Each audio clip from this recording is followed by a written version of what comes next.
Salam sejahtera Malaysia. Terima kasih kerana menonton video-video berita-berita terkini daripada channel ini. Sebelum kita mulakan berita seterusnya, jangan lupa tekan butang subscribe, like dan share. Sila tinggalkan komen anda juga. Setiap komen anda amatlah dihargai. Denyut nadi suara rakyat bergema di channel ini. Berita terkini yang hangat pada hari ini. Salam sejahtera Malaysia, selamat petang. Denyut nadi suara rakyat bergema di channel ini. Berita terkini diterima daripada sahbudin.com.net bertajuk ROS mungkir janji. Kenapa begitu lembab buat kerja? 16 Julai 2022. Setakat artikel ini ditulis pada jam 10.45 malam 16 Julai 2022, Jabatan Pendaftar Pertubuhan atau ROS masih belum lagi memberikan keputusannya berhubung cadangan pindaan Perlembagaan UMNO.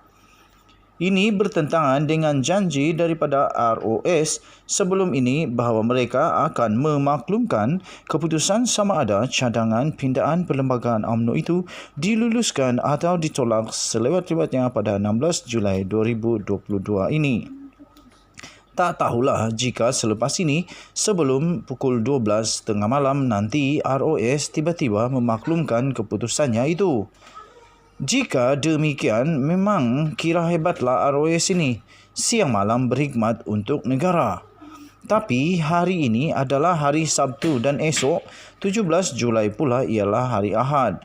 Sekiranya Isnin baru ROS mahu mengumumkan keputusannya, ia bermakna sudah melebihi 60 hari sebagaimana itulah tempoh yang telah ditetapkan.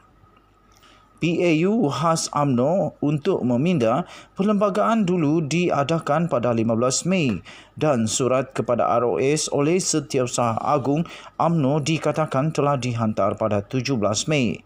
Jadi 16 Julai atau hari ini adalah tempoh yang tepat selama 60 hari. Persoalannya di sini, selain mungkir janji macam kebiasaan orang politik, kenapa ROS begitu lembab dan perlahan dalam membuat kerja? Mengapa dalam membuat keputusan yang hanya ada dua pilihan, dilulus atau ditolak, perlu mengambil masa begitu lama? Apa yang ROS susah sangat nak buat keputusan? Bukankah peraturan sudah ada, iaitu jika UMNO telah memenuhi semua syarat yang ditetapkan, maka permohonan itu hendaklah diluluskan tanpa sebarang syarat. Sebaliknya, jika ada syarat yang tidak dipenuhi, tolak sajalah. Apa yang susah sangat? Yang penting, sebagai jentera kerajaan, keputusan mesti dibuat dan diberitahu kepada pihak yang memohon. Janganlah biarkan perkara ini tergantung dan membuatkan permohon tertunggu-tunggu sehingga menyusahkan mereka. Dalam hal ini barangkali kerana telah bosan menunggu begitu lama, Ketua Pemuda UMNO iaitu Dr. Ashraf Wajdi Dusuki sampai mengingatkan ROS yang di bawah kendalian KDN bahawa Perdana Menteri lebih besar daripada mereka. Kalau kata dalam tempoh 60 hari, keputusan mesti dimaklumkan, tunaikanlah janji tersebut. Malah jika lebih cepat diberitahu, tentu ia lebih baik lagi. Ia bukan saja menggambarkan jentera kerajaan cekap dalam menjalankan tugas, malah tidak menyusahkan rakyat sebagai pembayar cukai yang sebahagian daripadanya adalah untuk membayar gaji penjawat awam, termasuk kaki tangan ROS sendiri. Artikel ini ditulis oleh Syahabuddin Hussein bertarikh 16 Julai 2022.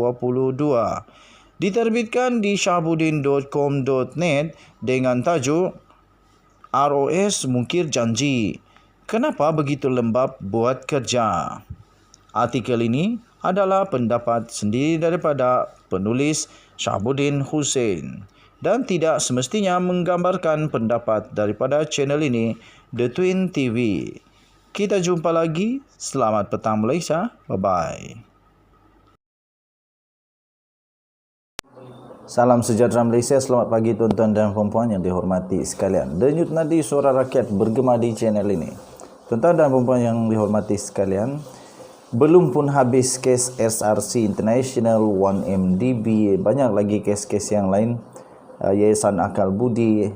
Tiba-tiba baru-baru ini timbul satu lagi kes yang amat besar yang sentiasa ditakuti oleh seluruh negara berkenaan dengan rasuah-rasuah.